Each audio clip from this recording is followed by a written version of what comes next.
everybody, what is up? Michelle here, welcome back. Today's video is definitely going to be different than if you hear my cat crying. Today's video is going to be a lot different than a video that I've ever done. And to some of you, this may be a little bit boring, but you guys are my people and I wanted to come on here and let you know what I've been up to and what I've been enjoying lately. You guys know I have been really talking about changing up things. One of the things is I just find myself on my phone all the time, especially when I get home from work. I will change and crawl in my bed, watch YouTube, Instagram, and I just find myself, I don't know, sometimes I get off my phone and most of the time I'm like, what did I learn? What did I do? What did I do for myself? And then other times I'm like a little bit depressed, if I'm being quite honest. You know, this person has this and then I forget about what I have, or this person's prettier than me or better than me. It just, you know, it could be a slippery slope. So I decided to take up a little bit, or take up some hobbies. So I've been going like evening walks. I've been, I started a little garden and I have been doing a lot of reading. So I used to enjoy reading growing up a lot, and I decided why not pick it back up. So these are all of the books I have read in the past 3 weeks. I need to slow down because it can actually get pretty expensive, especially if you want like the next thing that comes out. So we're going to go over each book. I get it. If you're not interested, you can click out. I am starting another book tonight, but we're gonna go through them really quickly. If you guys enjoy reading, give this video a thumbs up. If this is something that you actually do kind of like, let me know. Be nice or you'll get blocked. Let's get started. So the first book that I read was a book that was recommended to me, and I actually enjoyed it. I used to be the kind of person when I had something that I enjoyed or was getting into something, example, makeup room. So much makeup up there. Do I use 80% of it? No. Did I spend a lot of money and waste a lot of money? Absolutely. So I decided to start slow and kind of get into the groove a little bit. So this was recommended. It is called The Four Agreements. I'm pretty sure if you're a book reader, you've heard about this book. And I'm going to be quite honest. When I read it or was going to read it, I'm like, this is not... I shouldn't have done this, because I love a good self-help book, and I really love a good like whodunit, like a crime Lifetime episode, if you will. So this book right here is actually really good. I'm surprised that say hi, Dodo.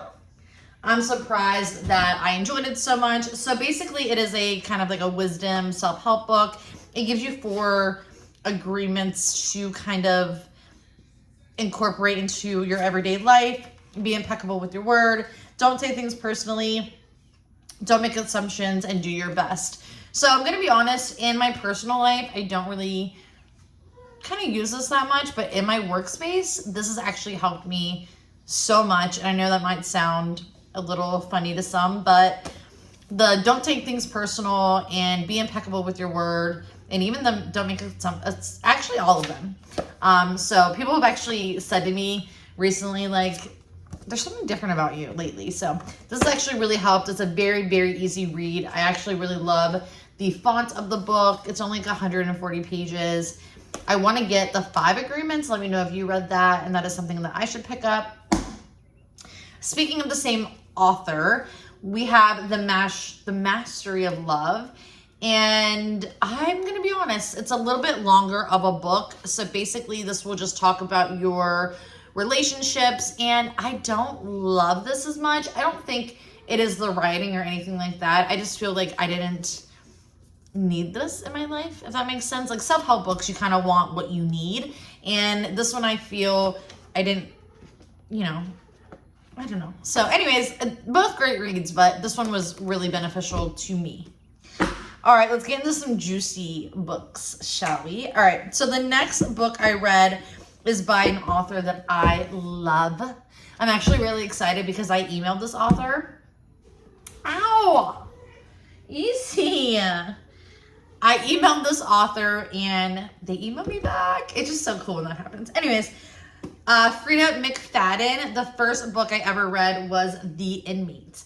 The author does such a great job with pulling you in the first chapter and like a few chapters in, throwing a curveball your way, and then it just glues you in. This book right here especially, I'm like this, like around my house, like doing dishes, like doing laundry, because I was so invested in this book. So this book is basically about a woman named Brooke, and she is a nurse, and she obviously goes to work at a jail, and she knows an inmate there that she actually put away for murder.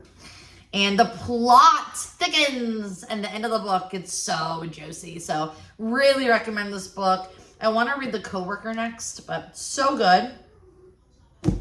And then I started reading The Housemaid. It is a series. It's 3 books, I believe, 3 or 4.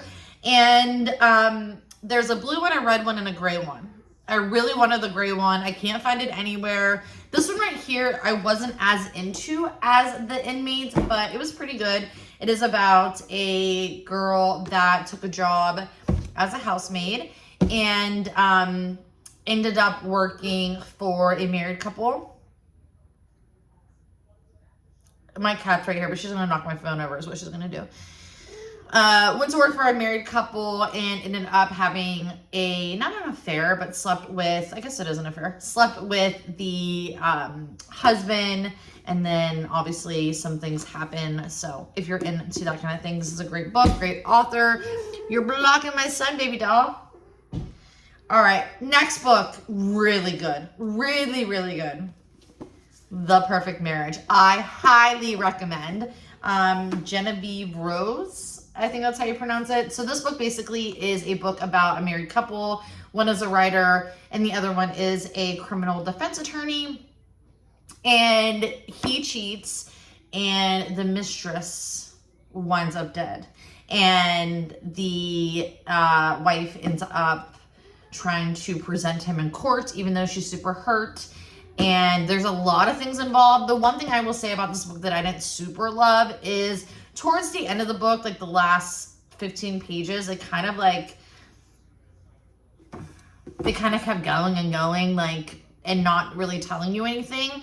I kind of thought in my head I knew who did it. So I was about to just not even read the last 10 pages and call it what it was, but I stuck through it. And I am glad I did, because I would have never thought that's who did it. So really good book, really good read. This is like a great Lifetime movie in a book. So love that. The next book I read was a smaller book, and this is No Escape. So this one right here was a little different for me. I thought it was going to be more of a kid's book, but because sometimes reading like long books like this can get you, you just want to kind of have a quick little read. And this one was interesting. It's about an escape room with 2 best friends. They actually are mourning the loss of another friend. I will say this, the book was really great and I enjoyed it. But the ending, I thought they could have done a little bit more with it. But there's also some other great books. I kind of want to get Room Service next. But I love a good read, quick read like this. Very simple and easy. So love that book. And then the next book, I'm going to be honest, I didn't get all the way through it. This had so many good reviews though. A Good Girl's Guide to Murder by Holly Jackson. First off, Target, if you're listening, they're not, but look how they delivered my book. Come on now, homie. Anyways, this book right here is not what I thought it was going to be, and it's also geared more towards a younger group.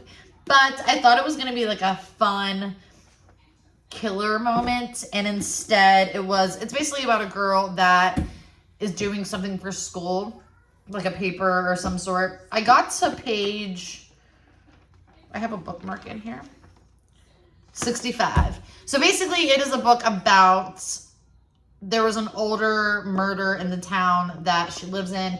She wants to figure it out because she believes the person that got pinned for it did not do it. And the person that got pinned for it actually committed suicide. So she's trying to clear the family name as well. And she ends up getting herself in trouble. So not saying I'm not going to read it, but yeah, I kind of put it down. All right, next book, believe it or not, was from thrifting, from Goodwill. So I went to Goodwill to look for books. If you watch my shorts, you would see that story. And first off, when I went to go look at the books, there was nobody around me. Then as I'm like looking through, like there's a couple group of people that were looking at books, which is fine, you know. But I love my personal space, guys. And I'm like kneeling down to look for a book and people are above me doing this. So I had a few books in my hand that I wasn't really sure about. So I just put them away. And I seen the title of this book and I'm like, that might be good. Only $2, why not? $3, why not? So Stolen Children, it is a very old book, 2008. But it was really, really good. Another easy read, very quick book. Basically, it is about a babysitter that babysits for a wealthy family for the first time, and someone tries to steal the daughter, basically ransom money, all that kind of thing. And the babysitter kind of helps save the day. Would recommend if you can find it. Really good. This book right here, I just finished the night before. So this is Kathleen Glasgow, and this is You'd Be Home Now. And basically this is a book about addiction. I was very excited to read this book. So basically what I thought it was going to be was definitely different. And sometimes that happens. You'll read the back of the book and kind of have your own thoughts. And then when you get into the book, you're like, nah. But it was a good read. It took me 3 days to finish it because I wasn't super, indulged in it. But like this book right here took me like a couple hours. So that would tell you something. But this book right here is basically about a brother. It's about a family, but the main characters are the brother and sister. There's technically two sisters, but the one sister is basically like the narrator. And the brother is addicted to heroin. And the brother is addicted to heroin. So the book kind of basically tells you like how the family feels, what they're going through. There is a classmate that got hurt in an accident with the brother and sister in a car, ended up passing away. So basically they have to fight the good fight with people looking down on them, saying things about them, thinking things about them. And I don't know, I loved it, but I didn't love the ending. I don't know, I get what they were doing with the book. Addiction, especially right now, is a very important thing to bring awareness to, so I totally understand. But I just thought there was going to be a little bit of juiciness in the back of the book, but it's pretty good. So I would highly recommend it if you're someone kind of like the daughter in here. If you're someone that kind of deals with a sibling or a family member that is going through addiction, you don't really know what to do or how to feel, you kind of feel alone, I think you'd really like this book. All right, this is the book I'm going to read tonight. Sorry, guys. I wanted to pick up the book I really wanted. I went to Target tonight. I wanted, This Is the End. Yeah, This Is the End. Everybody Fears the Boy with a Gun. It is about a school shooting and basically how everyone feels, what they're going through, their side of things, that kind of thing. And you guys, I had it in my hand and I read a few of it and I started crying. I'm like, no, I'm good. I don't like the emotional side of things like that. So found this author, never read anything from the author, Natasha. That is not her name. Natasha Preston. So there's about 4 different books. I don't know if it's a series, but this is The Fear. And I like this one. It is basically, they live in a small town, dead of winter. People are reposting and sharing their biggest fears. But when her classmates start turning up dead, dying in the way that they said scared them the most, Izzy knows it's no joke. With each death hitting closer to home, Izzy sets out to stop the killer. Could her older sister's friend, Tristan, be involved somehow? He has given her strange vibes. Or what about his cousin, Axel, but he's in classes at school. Is he a murderer? Blah, blah, blah. So excited to read this one. Let's hope for the best. I love fonts on this kind of book. So I'm going to go and start reading this one. Let me know if you have any good book recommendations. I cannot speak today. I know there are a lot of new books out at the moment. I'm going to be honest though, each book costs me around $8 to $10. So it can get pricey. I might look into getting a Kindle. I love though a good book. Like I love sitting there with a book. So I don't know. Let me know if you have a Kindle and if you like it or not. Is it worth it? Because you should have to pay for, you know, prescriptions and stuff, don't you? I don't know. But anyways, you guys, I hope you enjoyed this different video, something different for me. I'm not saying I'm gonna be doing this every month or whatever. I just thought if you are looking for a good summer little read, you can read one of these books. Let me know if you had read any of these books. But that is it for me. And my little friend right here, say hi with your pretty blue eyes. Yeah. All right, guys, have a good one.